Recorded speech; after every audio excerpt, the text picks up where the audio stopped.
அன்பான இதயங்களுக்கு என்னோட கனிவான வணக்கங்கள். பிரபஞ்சமொழி யூடியூப் சேனலுக்கு உங்களை அன்புடன் வரவேற்கிறேன். இன்னைக்கு நாம உங்க மனசுக்கு பிடிச்ச அந்த நபர் உங்களை பத்தி கரண்ட்லி என்ன நினைக்கிறாரு, உங்களை பத்தி என்ன எண்ணங்கள் அவர் மனசுல இருக்கு அப்படிங்கிறத இந்த வீடியோல நம்ம பார்த்து தெரிஞ்சுக்கொள்ள போறோம். ஸோ நான் இங்கே வந்து 3 ஃபைல் வந்து எடுத்துக்கேன். அதாவது 3 ஃபைல் எடுத்துக்கன்னு எதுவும் குழம்பி கொள்ளாதீங்க. நான் இங்கே 3 டெக்கு வந்து யூஸ் பண்ணிக்கேன். ஒன்று ஏஞ்சல் உங்கள் ரிலேஷன்ஷிப்காக என்ன மெசேஜ் கொடுக்குறாங்க அப்படிங்கிறதையும், அடுத்து ஒரு டெக்லேருந்து என்ன விஷயம் அப்படின்னு எடுத்து வச்சுட்டு அடுத்த டெக்லேருந்து கிளியர் பண்ணி பார்த்து தெரிஞ்சுக்கொள்ள போகிறேன். ஸோ மறுது உங்களுக்கு பர்சனல் ரீடிங் வேணும். அதாவது உங்களுக்கு பர்சனலி ஏதாவது பற்றி தெரிஞ்சுக்கொள்ளணும், ரிலேஷன்ஷிப் பற்றி தெரிஞ்சுக்கொள்ளணும், பர்சனல் ரீடிங் வேணும் அப்படின்னாலும் நீங்கள் தாராளமாக இன்ஸ்டாகிராமுக்கு வந்து டிஎம் பண்ணலாம். இன்ஸ்டாகிராம் நேம் வந்து மேலே சைடில் கொடுத்து வைக்கிறேன், கீழே டிஸ்கிரிப்ஷன்லேயும் கொடுத்து வைக்கிறேன். ஸோ வேணுங்கிறவங்க வந்து கண்டிப்பாக எனக்கு டிஎம் பண்ணி பெற்றுக்கொள்ளுங்க. ஸோ இப்போ ஏஞ்சல் உங்களுக்காக என்ன மெசேஜ் கொடுக்குறாங்க அப்படிங்கிறத பார்த்து தெரிஞ்சுக்கொள்வோம். ஸோ மெட்டது வந்து இது வந்து கலெக்டிவ் ரீடிங் தான். உங்களுக்கு பொருந்தது அப்படின்னா எடுத்துக்கோங்க, உங்களுக்கு பொருந்தலை அப்படின்னா தவிர்த்துருங்க. ஸோ நம்ம இப்போ ரீடிங்குள்ளே போயிடலாம். ஸோ நீங்கள் ஏஞ்சலோட குழந்தையாக இருக்கிறீங்க அப்படிங்கிற பட்சத்தில், அதாவது நம்ம எல்லாருமே யூனிவர்ஸோட குழந்தைங்கள் இல்லையா? ஸோ நீங்கள் அவங்கள மனமுருகி வேண்டுறீங்க அப்படிங்கிற பட்சத்தில் அவங்களுமே உங்களை பாதுகாக்கிறாங்க அப்படிங்கிற நியூஸை வந்து அவங்களுக்கு கொடுக்குறாங்க. அதாவது நீங்கள் எவ்வளோ கஷ்டம் நடந்தாலும் என்னை பார்க்குறீங்களா, என்னை கவனிக்கிறீங்களா, நான் இவ்வளோ கஷ்டப்படுறேன் அப்படின்னு நீங்கள் யூனிவர்ஸ்கிட்ட கேட்டிருந்தீங்க அப்படின்னா இந்த ஆன்சர் வந்து உங்களுக்கானது. அவங்க உங்களை பார்த்துட்டு தான் இருக்காங்க, கவனிச்சுட்டு தான் இருக்காங்க. கண்டிப்பாக உங்களுக்கு நல்ல வாழ்க்கையை வந்து அமைச்சு தருவாங்க. இப்போ கொஞ்சம் கஷ்டமாக இருக்குது அப்படின்னா கூட இந்த சூழ்நிலையை மாற்றி உங்களுக்காக சுமூகமாக புரிந்துற மாதிரி ஒரு சூழ்நிலையை அமைச்சு தருவாங்க அப்படின்னு சொல்கிறாங்க. ஸோ மெட்டகார்டில் வந்து ஆர்கேஞ்சல் ரஃபேல் வந்திருக்காரு. அவர் எப்படின்னா எவ்வளோ பெரிய பிரச்சனையாக இருந்தாலும் பரவாயில்ல, அதை நின்று சமாளிக்கிறதுக்கு நமக்கு ஒரு தைரியத்தை கொடுத்துருவார். மனசளவுலேயும் சரி, உடம்பளவுலேயும் சரி, ஒரு ஸ்ட்ராங்னஸை நம்ம கொடுத்துருவார். எவ்வளோ பெரிய ஸ்ட்ரகலாக இருந்தாலும் பரவாயில்ல, அதை விட்டுட்டு போராடி அதிலேருந்து வெளியே வர்றதுக்கான மனதைரியத்தையும் இவர் கண்டிப்பாக கொடுப்பாரு அப்படிங்கிறதுல எந்த விதமான மாற்று கருத்தும் இல்லை. ஸோ இந்த கார்டு அதுதான் வருது. உங்களுக்கு நீங்கள் கவலையாக இருக்கீங்க, ஸ்ட்ரகலாக அனுபவிச்சுட்ருக்கீங்க அப்படின்னா கண்டிப்பாக இதிலேருந்து மீண்டு வந்துடுவீங்க. ஸோ மற்றது நீங்கள் ஒரு புதிய வேலைக்காக நான் வெயிட் பண்ணிகிட்ருக்கேன், புதிய ஒரு காதலுக்காக வெயிட் பண்ணிகிட்ருக்கேன் அப்படின்னாலும் சரி, உங்களுக்கான புதிய ஒரு வாய்ப்போ புதிய ஒரு ஆரம்பமோ ஆரம்பமாக போகுது அப்படின்னு தான் சொல்லணும். ஏன்னா இது நீங்கள் ரொம்ப நாளாகவே உங்கள் மனசுக்குள்ளேயே இருந்திருக்கும். இப்போ நீங்கள் வந்து ஃபேஸ் பண்ணுற சூழ்நிலை ரொம்ப கஷ்டமாக இருந்தால் கூட, இல்லை நான் புதுசாக ஒன்று வேண்டுறேன், இல்லாட்டி இந்த ரிலேஷன்ஷிப்பில் கூட ஒரு புது மாற்றம் ஒன்று வந்துடாதான் நான் எதிர்பார்த்துட்ருக்கேன், ஒரு புது தொடக்கம் வராதா அப்படின்னு எதிர்பார்த்துட்ருக்கேன் அப்படிங்கும் பட்சத்தில் கண்டிப்பாக இதில் எல்லாருக்கும் கிடையாது, ஒரு சிலருக்கு கண்டிப்பாக உங்களுக்கு ஒரு நியூ பிகினிங் வந்து ஆரம்பிக்க போகுது அப்படின்னு தான் சொல்லணும். ஸோ இந்த புதிய ஆரம்பம் வந்து உங்களுக்கு வேணும் அப்படின்னா நீங்கள் வந்து கொஞ்சம் அதுக்காக ஃபைட் பண்ணுற மாதிரி இருக்கும். அதுக்காக முயற்சி பண்ணணும். எனக்கு புதிய வேலை வேணும், புதிய காதல் வேணும், இந்த காதலில் ஒரு திருப்பம் வரணும் அப்படின்னு சொல்லிட்டு நீங்கள் சைலண்ட்டாக இருந்தீங்க அப்படின்னா அது வந்து முன்னேற்றத்தை எடுத்துகிட்டு போகிறது ரொம்பவே கஷ்டம் இல்லையா? நமக்கு எதுவும் வேணும்னா நம்ம வந்து முயற்சி பண்ணணும். இதாவது நான் எல்லா ரீடிங்லையுமே சொல்லிப்பேன், உங்களுக்கு எதாவது தேவை அப்படின்னா உங்கள் சைட்லேருந்து ஏதாவது ஒரு முயற்சி பண்ணுங்கள், போராடிங்க. அப்படிங்கும்போது தான் அது வந்து வெற்றியை நோக்கி போகும். இல்லை அப்படின்னு நீங்கள் கவலைப்பட்டுட்டு ஒரே இடத்துல நிற்கிறீங்க அப்படின்னா இதில் ஒரு விதமான மாற்றமும் வரப்போகிறது கிடையாது. நீங்கள் கவலைப்பட்டுட்ருக்கீங்க, உங்கள் மனநிலையும் பாதிக்கப்படுது, இந்த விஷயமும் அடுத்த கட்டத்தை நோக்கி போக போகிறது இல்லை. ஸோ இந்த விஷயம் கூட அப்படியே அதே இடத்துல தான் நிற்க போகுது, நீங்கள் திருப்பி திருப்பி கவலைப்படுறது மூலமாக. ஸோ நீங்கள் அதிலேருந்து கொஞ்சம் வெளியே வாங்க. இதுதான் நான் எல்லா ரீடிங்லேயும் தொடக்கத்துலேயே சொல்கிறேன். வெளியே வந்துடுங்க, அது உங்களுக்கு ரொம்பவே நல்லது உங்களோட புதிய ஆரம்பத்துக்கு. ஸோ இதை பார்த்துட்டு ஒரு சிலர் வந்து நினைக்கிறீங்க, அதாவது என் பார்ட்னர் எனக்கு வேணும், அதுக்காக என்ன பண்ணாலும் சரி அப்படின்னு. உங்களுக்கு அவங்க வேணும் அப்படின்னா நீங்கள் வந்து அதில் ஸ்ட்ராங்காக இருக்க கற்றுக்கோங்க. நீங்கள் வந்து ஸ்ட்ராங்காக இருந்துட்டு அது வேணும் அப்படின்னு ஆசைப்பட்டுட்டு திடீர்னு வந்து இது நடக்குமோ நடக்காதோ அப்படின்னு சந்தேகப்படுறதுனால கூட இந்த விஷயம் அப்படியே தள்ளி போகும் இல்லையா? நீங்கள் எந்த அளவுக்கு ஸ்ட்ராங்காக இருந்து ஒரு விஷயத்தில் நம்பிக்கையோடு அந்த விஷயத்த முன்னெடுத்துட்டு நடத்திட்டு போகிறீங்களோ அவ்வளோ சீக்கிரமாக உங்கள் மனசுக்கு பிடிச்ச மாதிரி, உங்கள் மனசில் இருக்கிற மாதிரி செயல்கள் வந்து நடக்கும். இதுதான் பிரபஞ்சத்துக்கும் நமக்கும் உள்ள கனெக்ஷன். நம்ம மனசில் என்ன ஆசைப்பட்டு ஸ்ட்ராங்காக நிற்கிறோமோ அதை வந்து பிரபஞ்சம் நமக்கு நடத்தி கொடுத்துருவாங்க. அப்படிங்கிறதுல எந்த விதமான மாற்று கருத்தும் கிடையாது. நீங்கள் வந்து ஏதாவது ஒரு விஷயத்தில் ஸ்ட்ராங்காக நின்று பாருங்கள். கண்டிப்பாக அதில் வந்து வெற்றி வந்து உங்களுக்கு கிடைக்கிறதுக்கு அதிகபட்சமான வாய்ப்பு இருக்குது. ஸோ நான் இங்கே கார்ட்ஸ் எல்லாம் செலக்ட் பண்ணி வச்சுட்டேன். இப்போ ஒவ்வொரு கார்டுக்கும் என்ன வருது அப்படிங்கிறத கிளியர் பண்ணி பார்த்துக்கலாம். உங்கள் பர்சன் உங்களை பற்றி கரண்ட்லி அவர் டோட்டலாக என்ன நினச்சிட்ருக்காரு அப்படி சொல்லி. ஸோ நம்ம ஒவ்வொரு கார்டுக்கும் என்ன அப்படிங்கிறத பார்க்கலாம். ஓகே. ஸோ உங்கள் பர்சன் வந்து இந்த காதலில் வந்து ஒரு அதிகாரத்தை எடுத்துகிட்டு வரணும் அப்படின்னு தான் ஆசைப்படுறாரு. அவர் மனசில் உங்களை பற்றின ஞாபகங்கள் வந்து இருக்கும். அது எப்படின்னா, அவருக்கு நல்லாவே தெரிஞ்சிருக்கு, நீங்கள் வந்து அவங்கள விட்டுட்டு போக மாட்டீங்க. எவ்வளோ தூரம் சண்டை போட்டுட்டு போனால் கூட திருப்பி வந்துடுவீங்க அப்படிங்கிற ஒரு விஷயம் வந்து அவருக்கு நல்லாவே புரிஞ்சிருக்கு.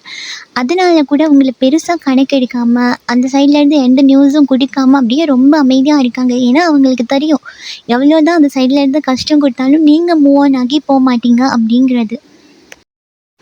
ஸோ அதனால தான் இவர் எல்லா விஷயத்தையும் கவனித்து கொண்டாலும் கூட உங்களை உங்களை பொறுத்த மட்டும் எந்த ஒரு ஸ்டெப்புமே எடுத்திருக்க மாட்டார். ஏன்னா அவருக்கு தெரியும், அவர் வந்து உங்களை பார்க்காமலே இருந்தால் கூட நீங்கள் அவருக்காக ஏங்குவீங்க, அவங்களுக்காக ஏங்குவீங்க, வெயிட் பண்ணுவீங்க அப்படின்னு சொல்லி. அதனாலேயே அவருக்கு வந்து அவ்வளோ முழு கவனத்தையும் உங்கள் மேலே செலுத்தியிருக்க மாட்டார். இந்த பிரிஞ்சிருக்க இந்த தருணத்தில் கூட ஒரு எதிர்பார்ப்பு, ஒரு காதலியும் அந்த சைடில் இருந்து தெரிவிச்சிருக்க மாட்டார். ரொம்பவுமே சைலண்ட்டாக இருக்கும் இந்த சைடில் இருந்து பார்க்கும்போது. அது மட்டும் இல்லாமல் நீங்கள் பேசின ஒரு சில வேர்ட்ஸ் அது வந்து அவருக்கு பயமுறுத்தக்கூடியதாக இருக்கலாம். திருப்பி வந்து கதைச்சால் ஏதாவது பிரச்சனை ஆகிடுமோ, ஏன்னா பிரிஞ்சு போகும்போது ஏதோ ஒரு பிரச்சனை ஆகியிருக்குல்ல. ஸோ அதனால திருப்பி வந்து கதைக்கும்போது ஏதாவது பிரச்சனை க்ரியேட் ஆகிடுமோ அப்படின்னு சொல்லி கூட, ஓகே நம்மளை விட்டுட்டு எங்கே போயிட போகிறாங்க, இருக்கட்டும் இதை மெதுவாக நகர்த்தி எடுத்துகிட்டு போகலாம் அப்படின்னு கூட ரொம்பவுமே பொறுமையாக இருக்காங்க அப்படின்னு சொல்லலாம். ஆனால் இதை பார்க்கும்போது ஒரு சில நபர்களோட பார்ட்னர் வந்து உங்கள் கூட ஏதோ ப்ளே பண்ணுறாங்களோ அப்படிங்கிறது மாதிரி தோணுது. ஏன்னா அவங்களுக்கு நல்லாவே தெரிஞ்சிருக்கு இவங்க போக மாட்டாங்க அப்படி சொல்லி. அதனால இவங்க வர்றதும், ஒரு நியூஸ் குடிக்கிறதும், திரும்ப சண்டை போடுறதும், திரும்ப ஒரு இடைவெளி விழுகிறதும், திரும்ப வந்து கதைக்கிறதும், அப்படி கொஞ்சம் ப்ளே ப்ளேஃபுல்லாக விளையாண்டுட்டு இருக்காங்களோ அப்படின்னு தோணுது. உங்கள் உணர்ச்சிகளோடு விளையாடுறாங்களோ அப்படின்னு இந்த கார்டு பார்க்கும்போது தோணுது. ஏன்னா அவங்களுக்கு நல்லாவே தெரியும், இவன் போகமாட்டான், அதனால எவ்வளோ வேணாலும் காயப்படுத்தலாம் அப்படிங்கிற ஒரு அதிகாரத்துலேயும் போதையிலையும் இருக்க மாதிரி தெரியுது. இங்கே ஒரு சிலருக்கு மட்டும்தான், இது எல்லாருக்கும் கிடையாது. ஒரு சில நபர் வந்து இப்படி தான் நினைக்கிறாங்க.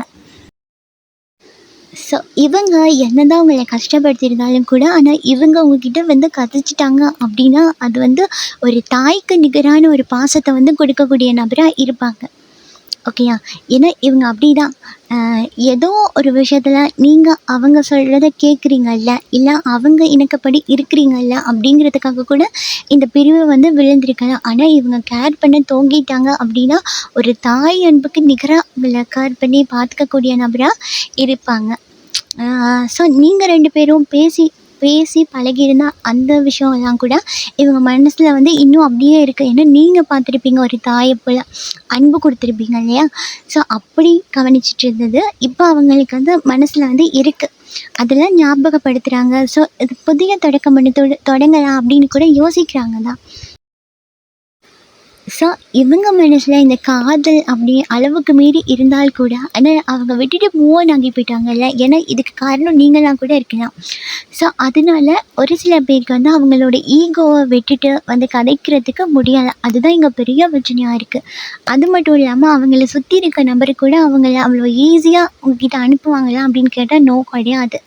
ஸோ இந்த பிரச்சனையாக தான் இருக்கிறதுனால தான் உங்களால் ஒரு நியூ பிகினிங் வந்து பண்ண முடியலை. ஆனால் மற்றபடி அவங்க மனசில் உணர்வை வந்து உங்களால் புரிஞ்சுக்கொள்ள முடியும். ஏன்னா உங்ககிட்ட கேட்டால் சொல்லுங்க, என் பர்சன் அப்படி கிடையாது, அப்படி பண்ணுறவங்க கிடையாது, என்ன இந்த நிலமையில விட்டுட்டு போகிறவங்க கிடையாது அப்படின்னு. ஏன்னா அவங்களுக்குமே மனசில் வந்து அந்த காதல்ங்கிறது இருக்குது. ஹார்ட் டு ஹார்ட் கனெக்ஷன் வந்து இருந்துகிட்டே இருக்கும், என்ன தான் தொடர்பு இல்லை அப்படின்னா கூட. அதனால தான் உங்கள் பர்சனை வந்து உங்களால் அப்படி எடுத்துக்கொள்ளவே முடியலை, சித்தரித்து பார்க்க கூட முடியாத ஒரு நிலமையில இருக்குது. ஸோ அந்த அளவுக்கு உங்கள் 2 பேத்துக்கும் நடுவில் ஒரு காதல் இருக்குது. ஸோ அவங்க மனசுலேயும் ஞாபகங்கள், நினைவுகள் அதெல்லாம் ரொம்ப இருந்தாலும் கூட ஒரு சில விஷயங்கள் ரொம்ப கஷ்டப்படுத்துகிற மாதிரி இருக்குது. இங்கே பார்க்கும்போது அந்த ஈகோ இருக்குல்ல, அது ரொம்ப பெருசாக இருக்கும் உங்கள் பர்சனுக்கு. ஸோ இந்த கார்டை பார்க்கும்போது என்ன தெரியுது அப்படின்னா, ஒரு சில விஷயத்த வந்து மறக்கிறதுக்கு முடியலை. ஏன்னா உங்களையும் அவ்வளோ ஈஸியாக அவங்களால தூக்கி போட்டுட்டு போயிட முடியாது இல்லையா? ஸோ இதில் எப்படி ஸ்டெப்பு கொடுக்குறதுன்னு தெரில. அதனால கூட ரொம்ப ஒரு அமைதியாக ஓகே ஓகே அப்படின்னு சொல்லிட்டு ரொம்ப ஒரு அமைதியாக போன மாதிரி இருக்குது. ஏன்னா நிறைய காயப்பட்ட மாதிரி கார்ட்ஸ் காட்டுது.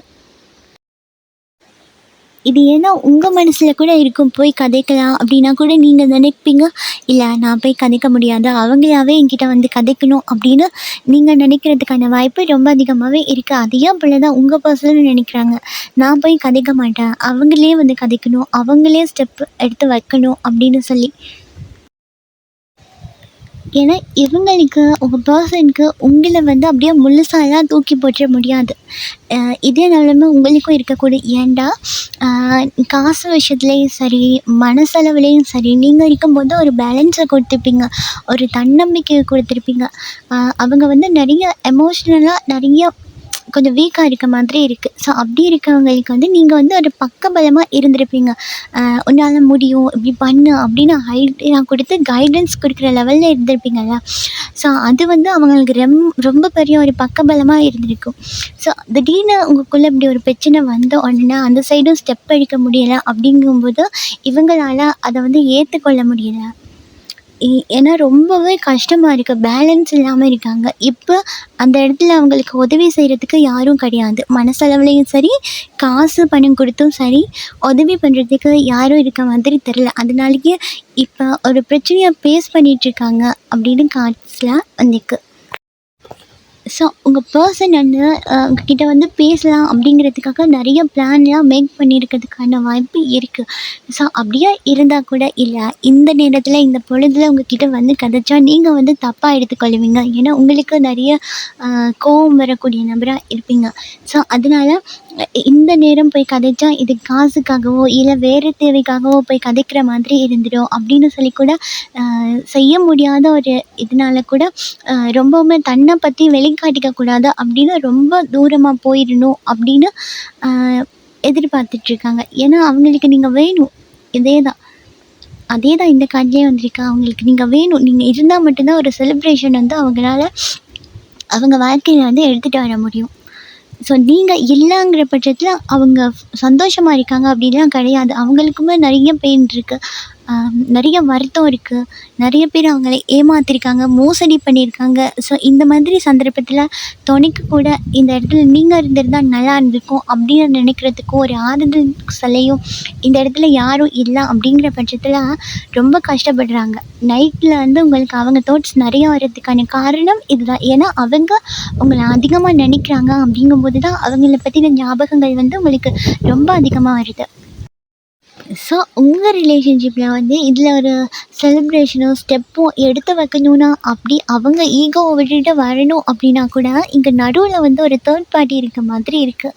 ஸோ அவங்க தான் ஏதோ பண்ணி இந்த இடைவெளியை இன்னும் கொஞ்சம் பெருசாக்குறாங்களோ, ஏதோ ஒரு மாயைக்குள்ளே திரும்ப திரும்ப உங்கள் பர்சனை சிக்க வைக்கிறாங்களோ அப்படின்னு இந்த கார்ட்ஸ் வருது. அதனால தான் சரியாக அவங்க போடுற பிளான் கூட முழுசாக அவங்கக்கிட்ட வந்து சேர மாட்டேன்து. அவங்க எடுக்கிற ஸ்டெப்போடு அப்படியே நின்றுடுறாங்க. பிளான் மேக் பண்ணுறாங்க சரி, ஆனால் அது வந்து செயலில் எடுத்துகிட்டு வர மாட்டேன்றாங்க. ரொம்பவுமே அமைதியாக இருக்காங்க. அதனால தான் உங்களுக்கு நிறைய டென்ஷன் வருது. நீங்கள் நிறைய யோசிக்கிறீங்க, மறந்துட்டாங்களா அப்படி சொல்லி. அவங்க மறக்கலாம் கிடையாது. இங்கே நடுவில் இந்த தேர்ட் பார்ட்டி அப்படி யாரோ இருந்து உங்களை பிரிக்கிறதுக்கான வாய்ப்பு ரொம்ப அதிகமாக இருக்குது. அதனால கூட இந்த இடைவெளி வந்து கொஞ்சம் பெருசாக போகுது அப்படின்னு சொல்ல முடியும். ஏன்னா உங்கள் பர்சனோட மைண்ட் வந்து அடிக்கடி மாறக்கூடியதாக இருக்கும் மனநிலை. ஒரு நேரம் உங்களை பற்றி ரொம்ப அதிகமாக சிந்திக்கிறாங்களா, ஓகே அப்படின்னு சொல்லி பிளான் போடுறாங்க, சிந்திக்கிறாங்க, ஓகே அப்படின்னு கிட்ட நெருங்கி வரும்போது ஏதோ ஒரு விஷயம் தடைப்பட்டு திரும்பவும் ஸ்டெப் பேக் ஆகிட்டாங்க. அந்த நியூஸையோ தகவலையும் உங்ககிட்ட கொண்டாந்து சேர்க்க முடியலை.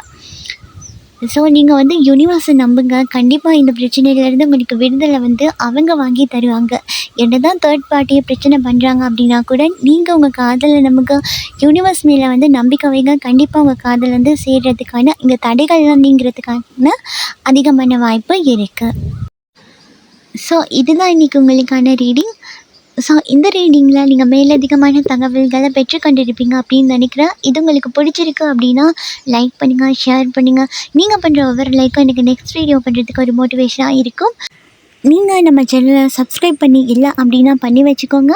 ஸோ இதே போல் இன்னும் ஒரு ரீடிங்கில் நான் உங்களை சந்திக்கிறேன். அது வரைக்கும் உங்களிடமிருந்து விடைபெறும் நான் திவ்யா. பாய், டேக் கேர்.